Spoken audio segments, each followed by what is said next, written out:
And it really impressed upon me about how important it is to go back to those patients if the Holy Spirit is calling me to say, don't just meet their physical needs, meet their spiritual needs, to turn around and go back then and have that conversation. Welcome back to another episode of On the Ground with Samaritan's Purse, where we take you to the front lines and behind the scenes of our work around the world. I'm your host, Christy Graham, and this week I want you to hear stories of how God is working through medical projects at Samaritan's Purse. We know that God is the ultimate healer. He can heal physically, but more importantly, spiritually.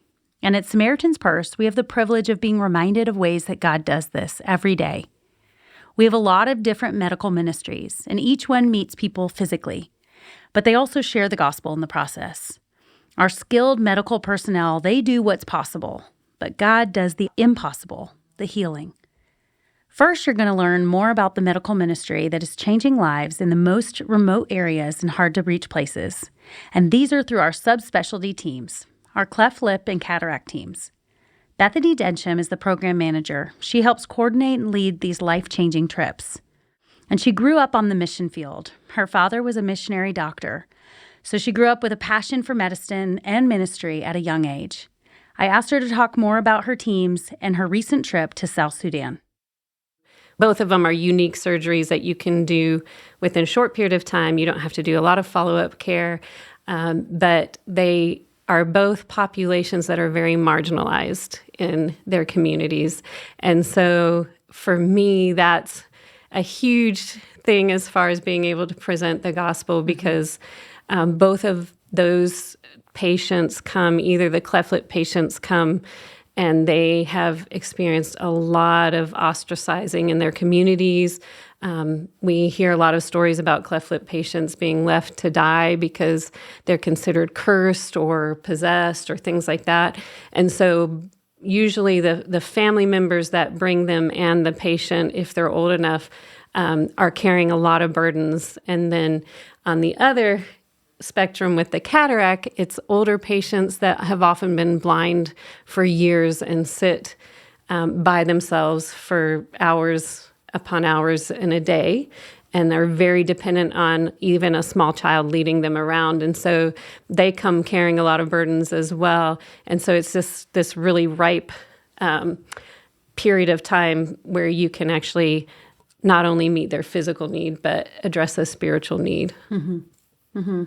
And you just recently returned from a trip in South Sudan. Yes. And as you mentioned, you're treating a lot of patients in a small period of time. And I just read on the web story, a woman that was blind with cataracts for several years and just thought, I can't do anything about it. I can't even get to the clinic, because these people often have to travel. So say you set up your clinic and, you get the word out, but people still have to come. And so that's a burden of it in and of itself if they don't have money for transportation, or, many of them are walking. And so I read that she wasn't going to come, but her grandkids carried her. And so for 4 days, they took turns carrying her, walking by foot to get to this clinic. So these patients, they're desperate. Right. And I think of that passage where the friends brought their friend to Jesus on the mat. They were desperate. They wanted this healing that they knew and had faith that Jesus could provide.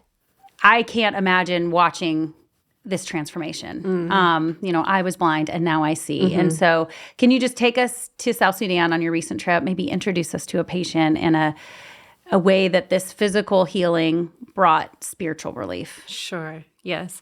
On this last trip to South Sudan, we did 397 surgeries, and almost every one of those patients, had a story about how long it took them to actually come to get the surgeries, or even how long they had been waiting for surgery.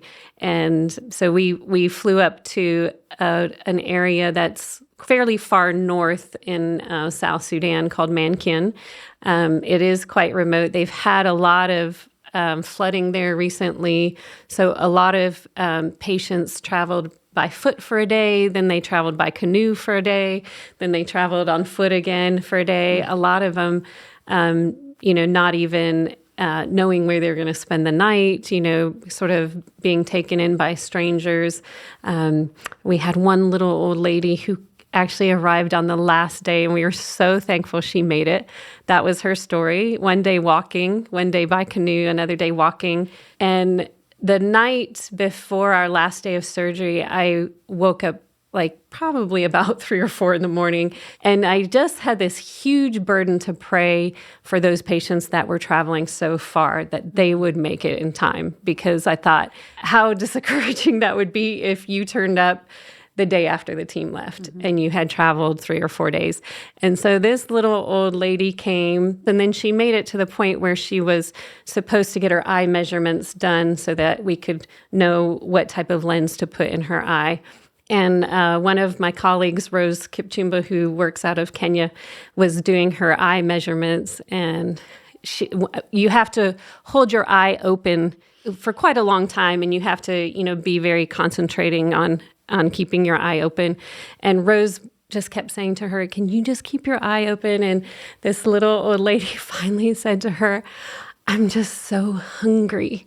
And she hadn't eaten for 3 days. So we finally got her fed, and then she went through the process of getting her eye measurements done, and she had her surgery that afternoon as we were packing down our supplies. Wow. And then she, the next morning, was just so excited to see, and Rose packed her this little travel pack for her to take food so she could have something to eat on her 3-day journey back home. So that was pretty special. We do like to go to the places that nobody else is doing these things. And so that also, I think, provides some unique opportunities, because a lot of those places don't have a lot of access to the gospel either. It was super exciting to go to Mankin, and in the end, we were able to get 450 audio Bibles in the Nuer language, and we gave them all out while we were there. And some of the people who came to us said they had never heard the gospel before. I love how all of our teams and even the volunteer doctors that work with you, I know many are on staff, but many do volunteer their time to come help because you need specialized surgeons and technicians to help. But talk to me about how you do as much as you can. You train and you prepare. How have you seen spiritually God supernaturally, I guess, take over and He heals?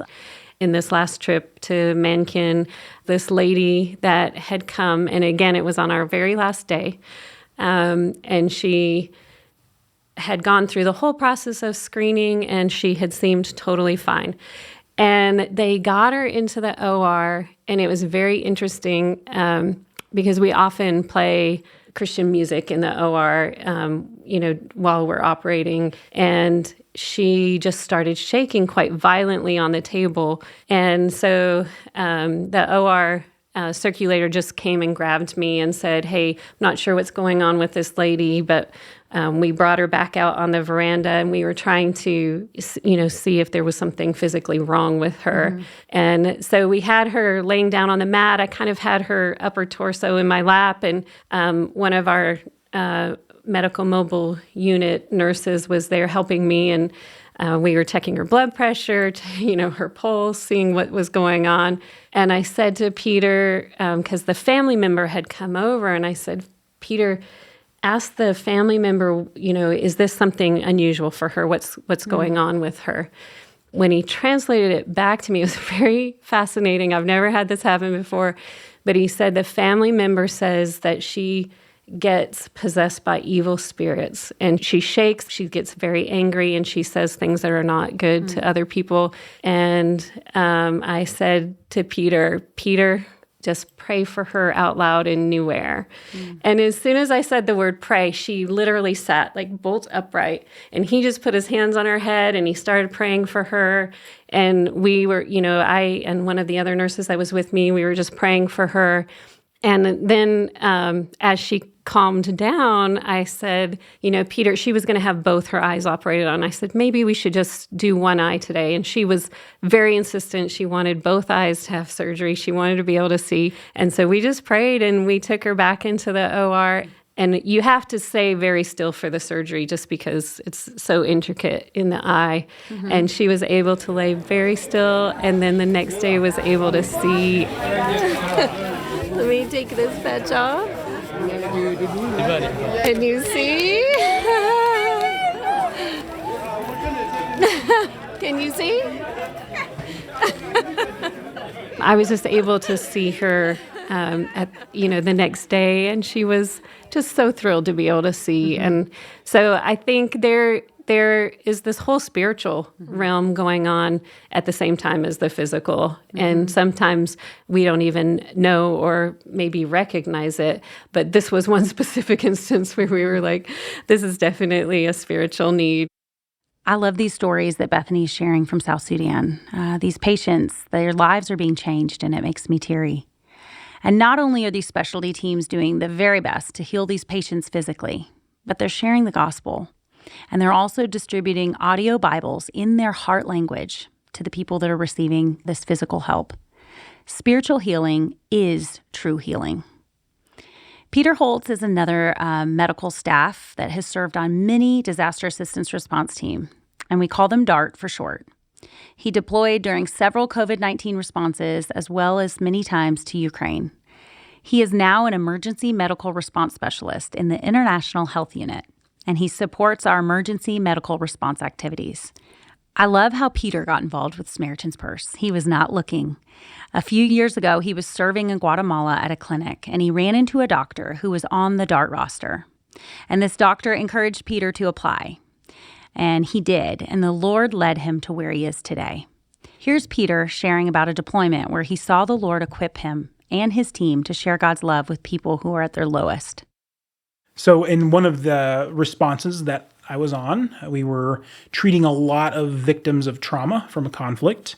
There was just waves of mass casualties coming in a couple times a day, sustained.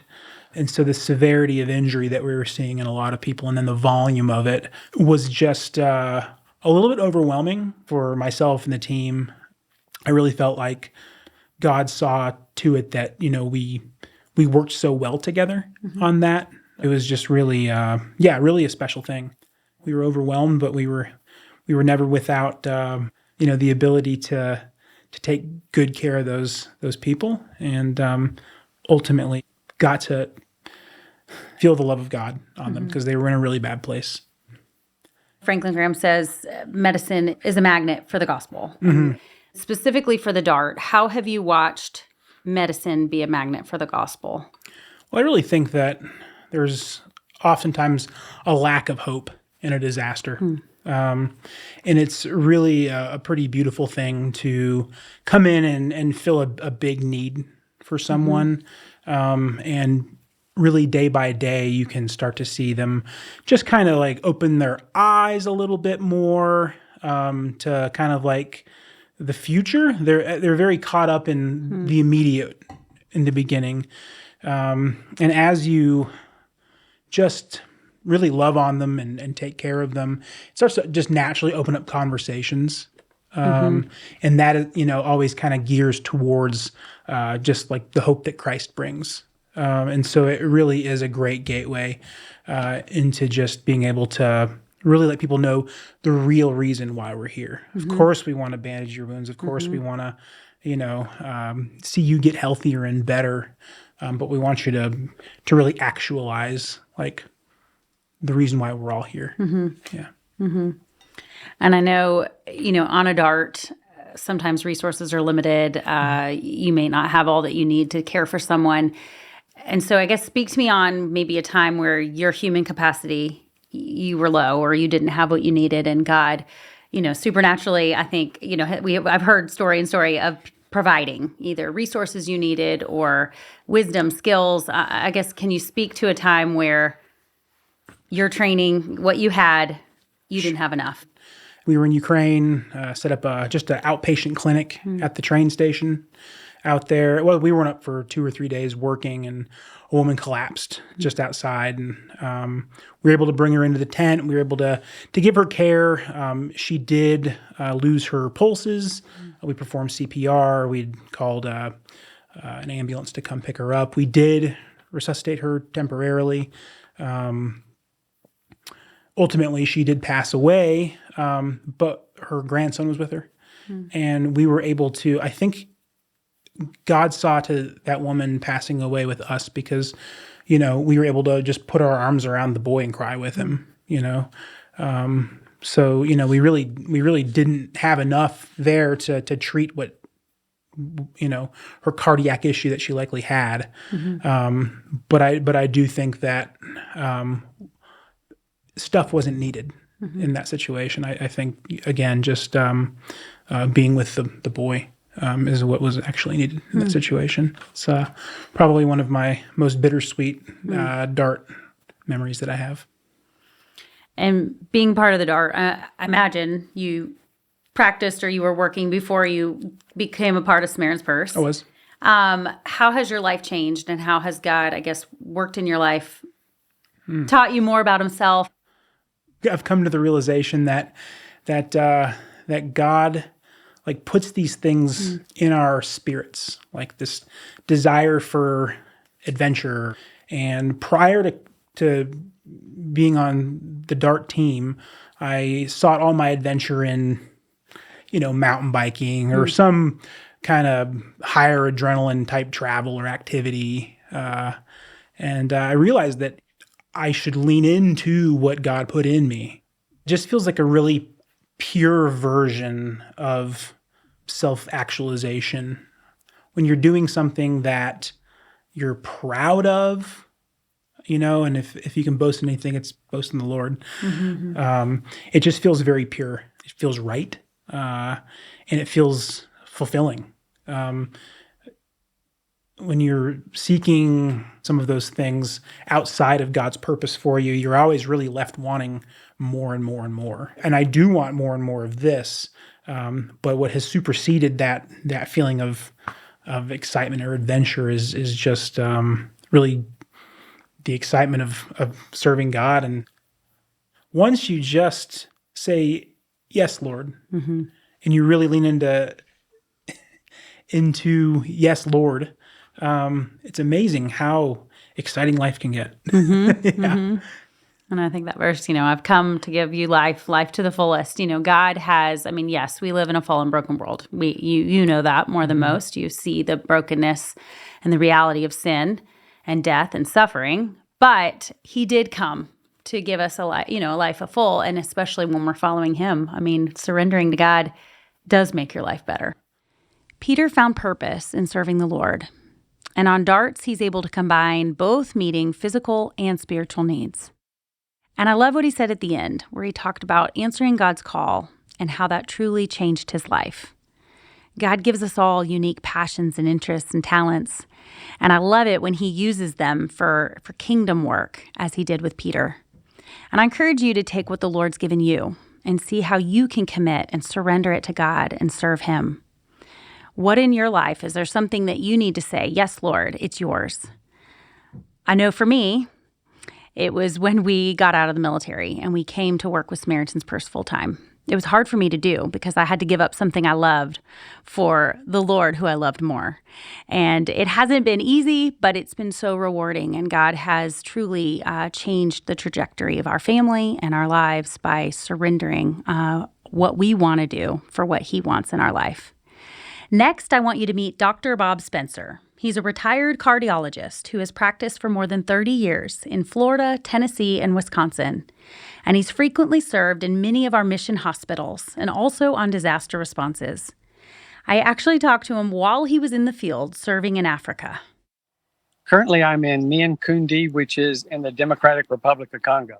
So it's in the eastern part of the country, which is in Central Africa. And so you're serving. Right now, you are literally on the ground. You've worked in, over 25 different assignments in responses with Samaritan's Purse. Again, I know each one's so different. I read that you said while you were practicing, you would never do medical missions.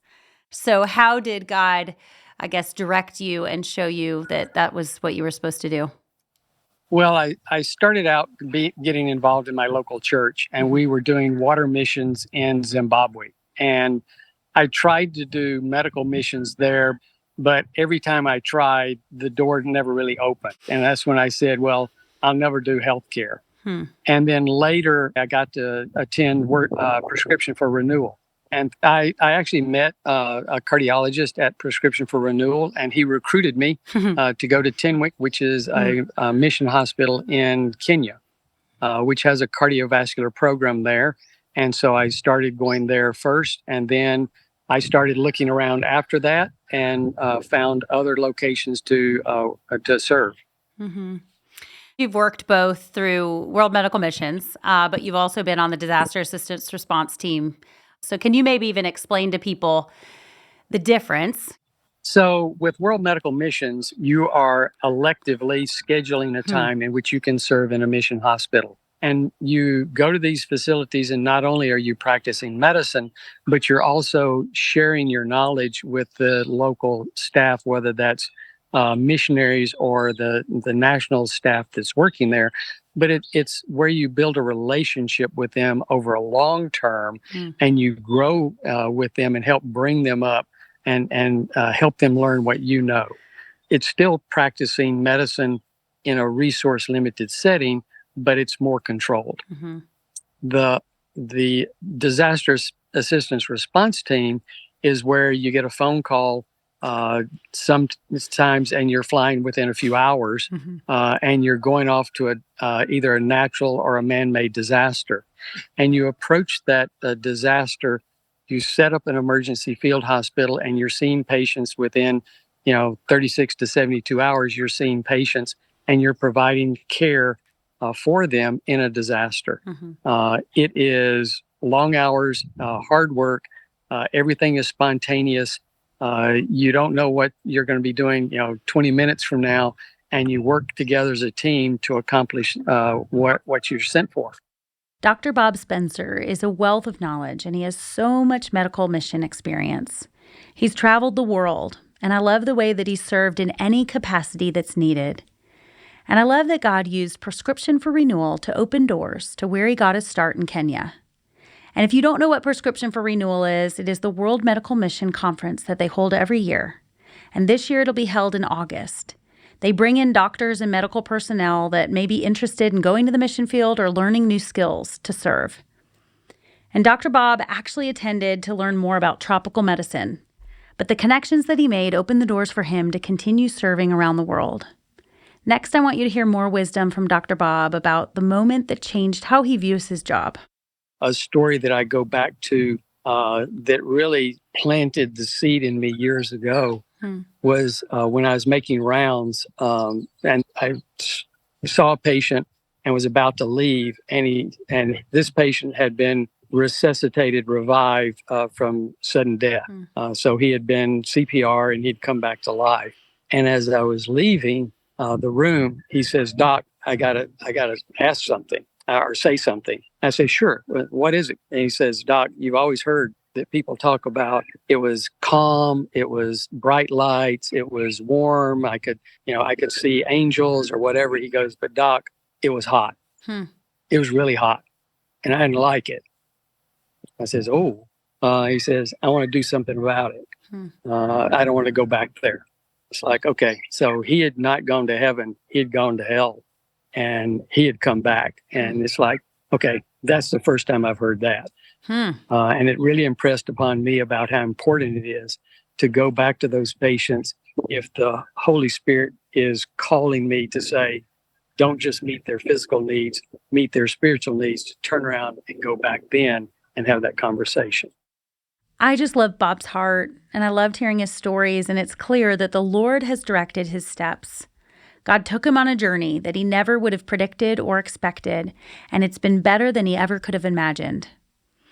And you can probably relate to this as well.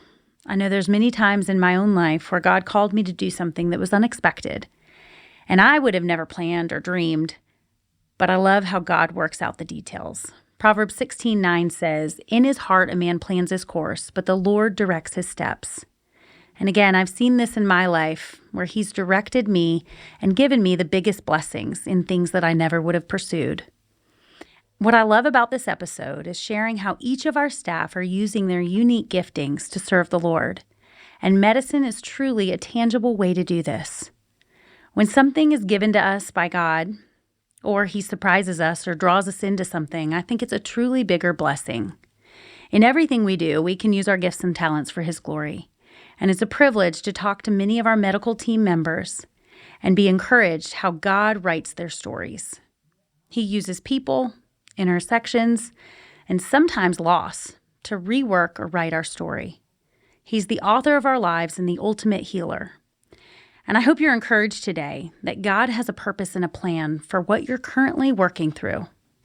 And if you're listening to this and you have a medical background, I encourage you to attend Prescription for Renewal. Go to SamaritansPurse.org/explore to find out more. This is a brand new resource, and it was created just for the podcast, and I'm so excited about this. It's a way for you to go and get our latest stories and resources that are related to the episodes we talk about in the podcast. And I love this launching point and a way for you to get more plugged in with Samaritan's Purse. Again, it's SamaritansPurse.org/explore. And we'll also put this link in our show notes too. And if you think of someone that's medical, I encourage you to share this with them. Like Bob and Peter said, it's by word of mouth oftentimes that people hear about our darts or serve with World Medical Mission. So please share this episode with them. Thank you so much for listening. I hope you have a great week.